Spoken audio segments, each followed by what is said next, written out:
Welcome to the post-game press conference, where after their victory against Converge, we are joined by best player of the game, Bo Belga, and winning coach, Coach Yang Yao. Congratulations, gentlemen.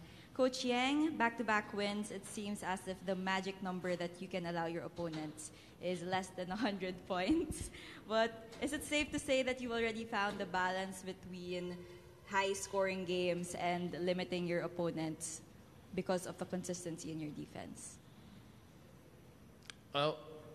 Nagawa lang namin in the last two games. No? So we're not really sure about the consistency or how far we can take this, but we'll keep trying every game.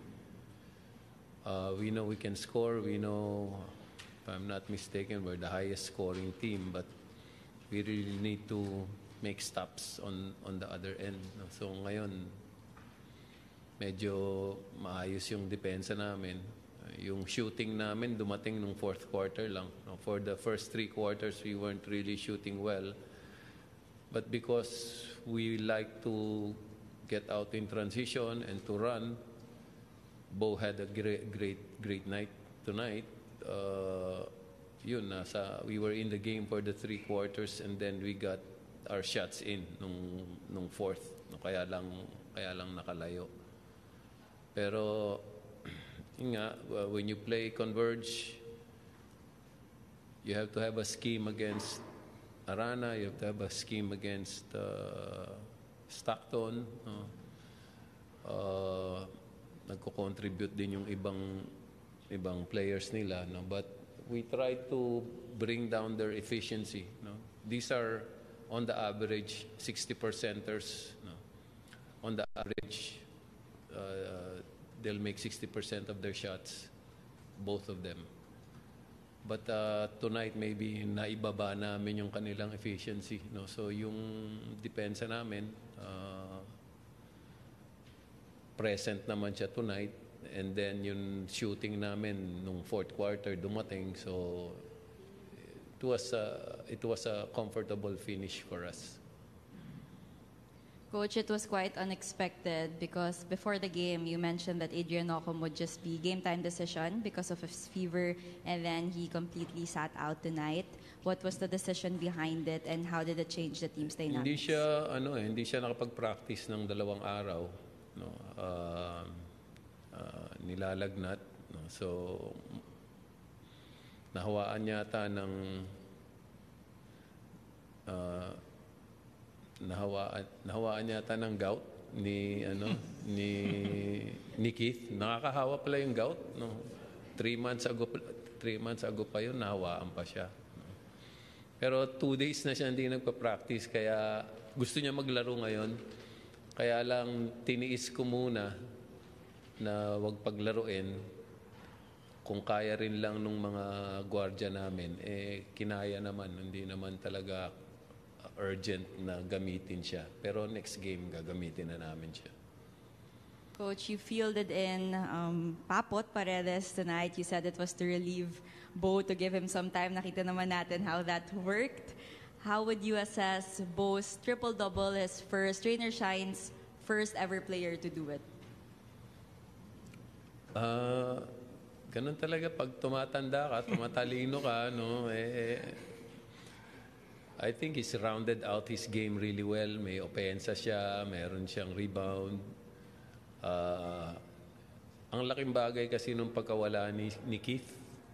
So talagang kailangan siyang mag-double time. And he's been doing that. He's been doing that for the team. Tsaka yung sabi ko, kinailangan namin si Papot just to have a bigger body. Pagkalaban mo sila Arana o yung mga ibang malalaki, hindi pwedeng si Bo lang kailangan may karelyebo. So at least for 5-6 minutes may kukuha nung lugar niya.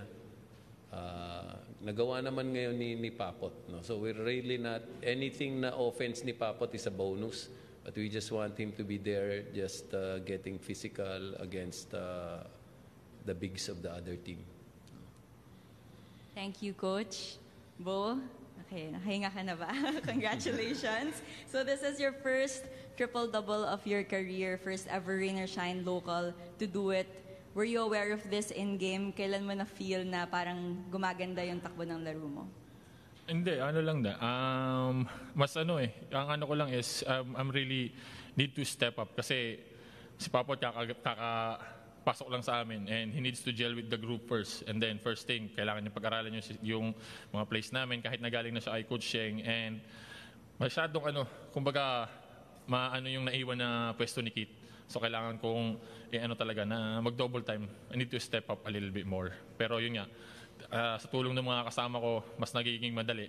Mas nagiging and I'm not really aware of yung mga triple doubles kasi may mga times naman ako na muntik-muntikan Pero hindi ko ipinipilit So kanina sinasabihan nila ako na 1 assist na lang. So sabi ko, I'll try. Kung hindi okay lang din naman. Meron bang role ang nostalgia in how you played tonight? Kasi syempre you're donning the retro jersey of the Wellcoat Dragons.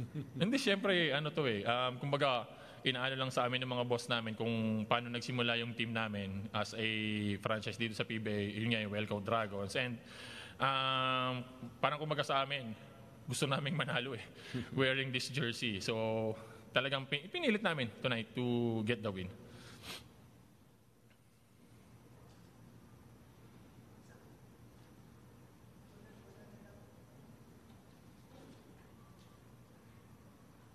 Bo, parang marami atang nagtataka kung ano bang nakain mo before at ano ba yung gusto mo kainan after this? Marami.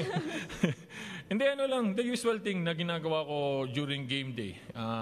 If there's a time na makapagluto ng pagkain, we will do it. Kaya lang kagabi may nakahapon nagluto ako, may natira pa. Yun yung kinain namin. Yun yung kinain ko today. So, everybody knows that kasi nasa social media naman yun. So, yun yung tira-tira kagabi. So, yun yung kinain ko today.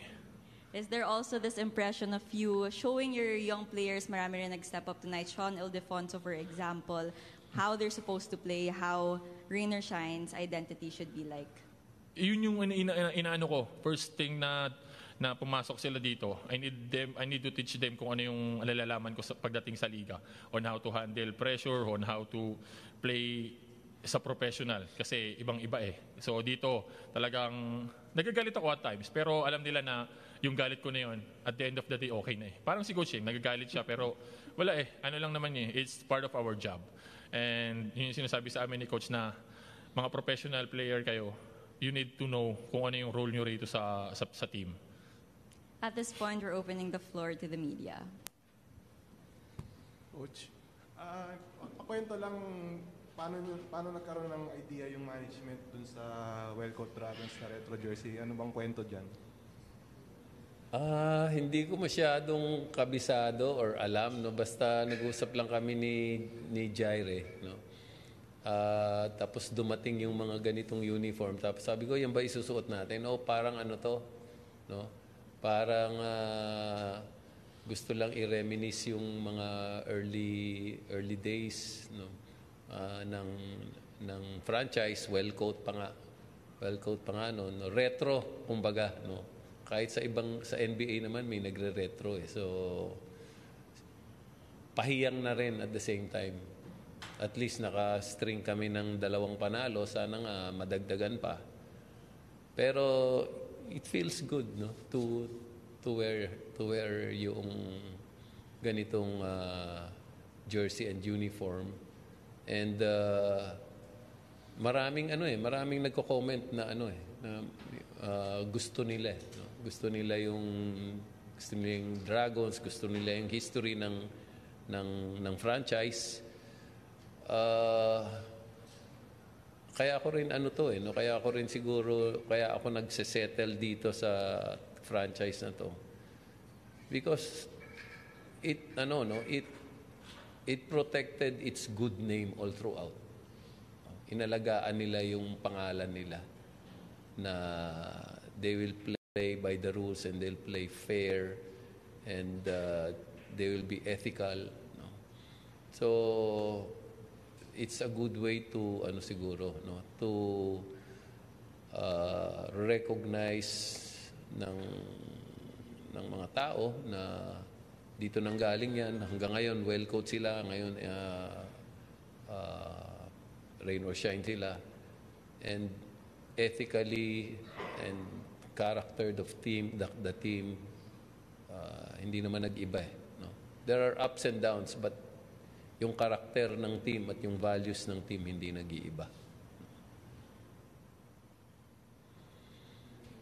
Bo, yung kasi yung scoring mo nag-i-increase this conference. Aside from sa sinabi mo na kailangan mo mag-step up dahil nga wala sila Kit, and meron ka bang ginawa in the off-season na para ma-improve yung offense mo?